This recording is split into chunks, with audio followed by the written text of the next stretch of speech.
көңілімді сұрап жатыр да, ол қандай құжат болады дейді де, олар батыр атағы. Мен айтсам, ең басты құжат халықтың берген дауысы. Біздің ата-бабаларымыз батыр. Қабанбай батыр, Бөгенбай батыр, Наурызбай батыр,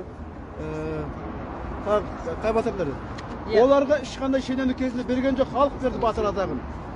Ал енді мына Қуат Ахметовке маған біреулер сұрап қояды. Ол сонша не істеді дейді, батыр боласындай. Ол бір-ақ рет тілді көтерді қазір дейді. Мен айтам, Абылай ханға қазір қай кезде берді батыр атағын? 16 жасында қалмақты кішкентай батырын өлтірген, сол менсі ол бүкіл халық батыр деп атады. Қуат Ахметов сол сияқты тілді көтеріп, көп халықты оятты. Бүкіл Ресейдің думасын дүрліктіріп жіберді. Одан біздің ішіміздегі отырған ішкі жауларымыз шықты. Оларды біз көрдік кім екенін, оларды шығарды бері жарыққа. Қазақтар қарсы шығып, біз мемлекеттің ішінде отыр, бірақ қазақты қарсы шығып отыр. Бұл сондықтан бұл батыр атағына лайықты жігіт. Енді қараңыздар. Мына 30 жылда біздің шенеуніктер 31 адамға берді, қаһарманды 31 адамға. Соны білесіздер ме біреуін? Жоқ, білмейсіз, өйткені халық берген жоқ.